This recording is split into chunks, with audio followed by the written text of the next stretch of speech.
안녕하십니까. 융합의 탄생의 최윤규입니다. 오늘은 융합형 요리사가 되자라는 주제로 말씀을 드릴까 합니다.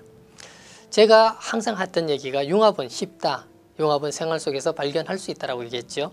1 더하기 1은 2가 아니라 1이 되는 것. 그런 제품을 만드는 게 융합이라고 얘기했습니다. 이제 영화 속에서 한번 제가 뽑아보겠습니다. 박쥐하고 사람을 합치면 무슨 영화가 됩니까? 네, 배트맨이 됩니다. 그러면 거미와 사람을 합치면 무슨 영화가 되죠? 네, 스파이더맨이 됩니다. 물고기와 사람을 합치면 어떻게 됩니까? 인어공주가 되죠.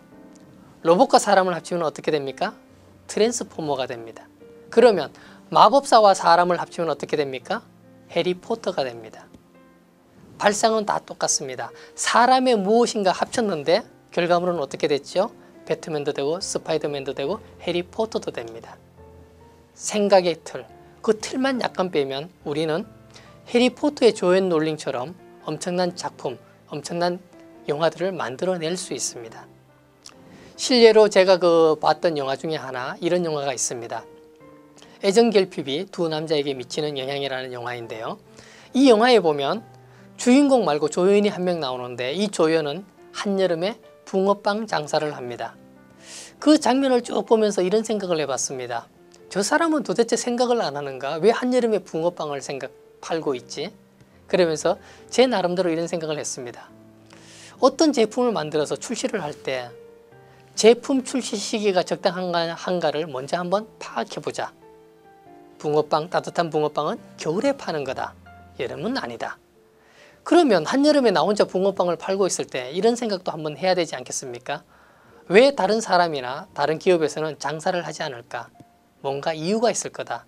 그런 것을 생각해보면 실수를 저지르지 않는다라는 거죠. 두 번째, 한여름에 붕어빵을 팔고 있는데 이런 생각을 해야 됩니다. 정말로 시장이 존재하는가?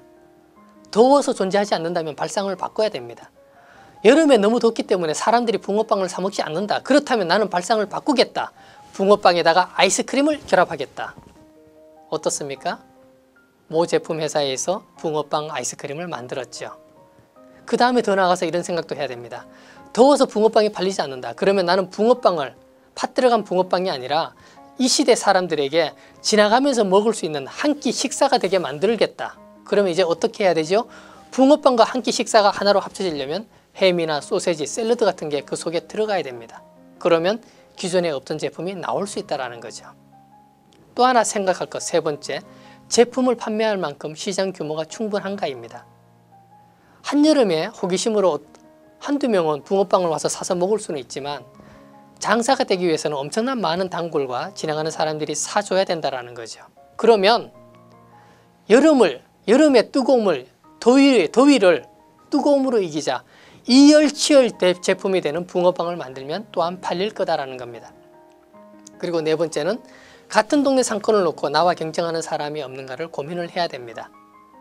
제품과 서비스의 한계, 그 한계를 넘어서는 것, 그것은 바로 상상의 힘, 융합의 힘입니다. 붕어빵에 아이스크림을 넣는 것, 붕어빵에 샐러드를 넣는 것, 붕어빵에 소세지를 넣는 것, 그 상상을 하는 것, 그게 바로 융합입니다. 작고 사소한 것이지만 우리가 살피고 고민하고 관심을 가지면 좋겠습니다. 그러면 실생활 중에서 어떤 식으로 우리가 관심을 보일까? 제가 어느 날 제 아들들과 길을 가다가 세븐일레븐이라는 편의점 매장을 보고 제가 아이들에게 이렇게 질문했습니다. 얘들아, 저 간판 이름은 왜 세븐일레븐일까? 이렇게 질문을 했습니다. 아이들이 호기심을 갖도록 하기 위해서죠.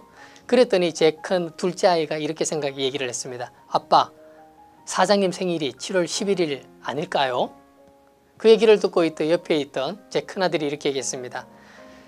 창립기념일이 7월 11일 아닐까요? 그래서 세븐일레븐이라고 한 것 아닐까요? 라고 얘기했습니다. 원래 세븐일레븐 뜻은 뭐죠? 7시에 문을 열고 11시에 문을 닫는다라는 뜻이지요. 그러나 저는 그렇게 얘기하지 않고 아이들에게 이렇게 얘기했습니다. 아빠는 사업하는 입장에서 저 간판을 보고 이렇게 생각했다. 7원에 사서 11원에 판다. 그걸 얼마 남죠? 팔 때마다 한 40% 남습니다. 제가 그렇게 얘기했습니다. 우스운 얘기, 말도 안 되는 것 같지만 어떠한 것을 보고 계속 훈련할 수 있는 것, 생각하게 만드는 것, 더해보고 빼보고 이렇게 저렇게 생각해보고 만드는 것, 그게 바로 상상력을 키우는 길입니다. 융합형 인재는 생활 속에서 태어납니다. 그래서 세상을 향한 그칠 줄 모르는 질문, 호기심, 그러한 것을 우리가 계속 해야 된다는 거죠. 잠자는 숲속의 공주라는 동화책을 읽고 나서 제가 이런 생각을 해봤습니다. 공주가 잠만 자는데 왕자는 과연 공주가 잘 때 키스만 했을까? 여러분은 어떠십니까? 사소한 것, 아무것도 아닌 것 같지만 한번 질문을 해보시라는 거죠. 자, 질문하면 물음표가 떠오르지요. 여기 지금 물음표가 있습니다. 이 물음표를 뒤집으면 어떤 게 떠오릅니까? 낚싯바늘이 떠오릅니다. 낚싯바늘처럼 생겼죠? 여러분이 원하는 답을 얻고 싶습니까?